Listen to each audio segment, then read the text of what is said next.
Hillary Clinton makes history last night accepting the Democratic Party nomination for president. Introduced by daughter Chelsea, Clinton walked out to a roaring crowd.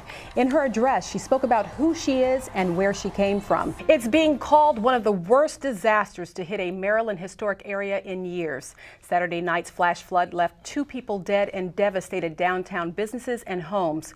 Patricia Vallone is in Ellicott City, where the cleanup has begun. Officer William Porter's attorney argued before the 7 high court justices his client should not be forced to testify at the trials of Officers Caesar Goodson and Alicia White because he's not a witness as he faces a retrial in the Freddie Gray case. Every time he gets up on the stand, he subjects himself to a perjury charge which carries 10 years more. The justices also heard from prosecutors in the case who feel Baltimore City Circuit Court Judge Barry Williams erred when he ruled to not force Porter to testify in the trials of the 3 arresting officers, Garrett Miller, Brian Rice, and Edward Nero. I believe it was an appropriate and wise decision for the Court of Appeals to take this case from the intermediate court. All 6 officers charged in the case attended the hearings, which centers around the state's immunity statute. These issues are settled law in Maryland and in the United States. It's always been a prosecutor's weapon to grant immunity to witnesses once they make their showing of proof. And that appears to be what took place in this case. Porter's trial last December ended in a mistrial when jurors were unable to reach a unanimous decision on the 4 charges against him.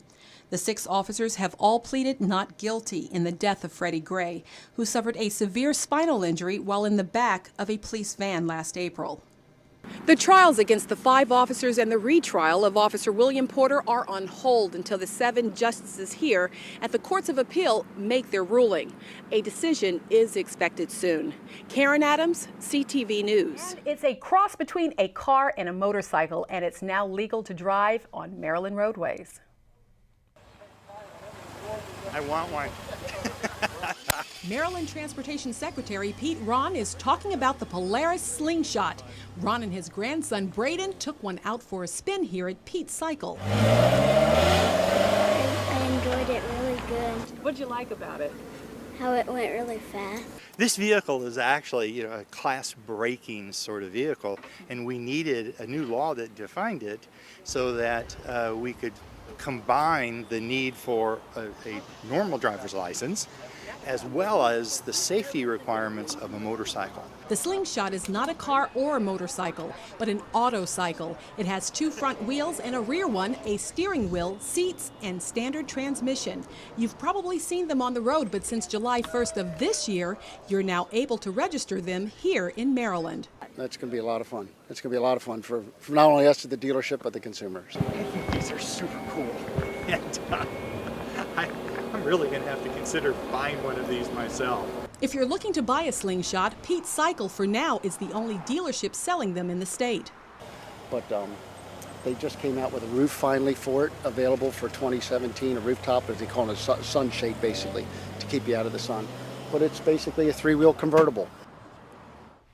Now, if your autocycle doesn't have an enclosed cab, you must wear a helmet and eye protection. Pete's Cycle Company will have the Polaris Slingshot in stock after Labor Day. Investigators are now looking for answers into the ambush of police officers in Dallas, Texas, that left 5 dead and 7 others injured last night. Officers used a bomb robot to kill a gunman after negotiations failed. He's been identified as 25-year-old Micah Johnson.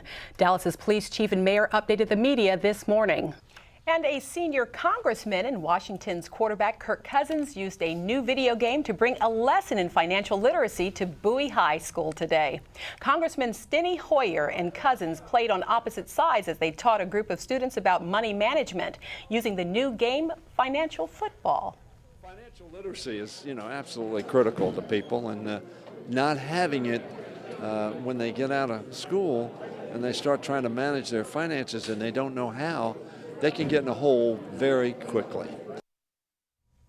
The congressman also took the time to speak about lawmakers breaking for the Memorial holiday without addressing key legislation, including on the Zika virus. Given the administration the resources necessary not only to respond to Zika, but also to respond to the financial crisis in Puerto Rico, the terrible events that happened in Flint where kids are drinking water, that has lead in it. Hoyer says he feels Congress has once again let the American people down. A local swim organization is celebrating its golden anniversary this summer.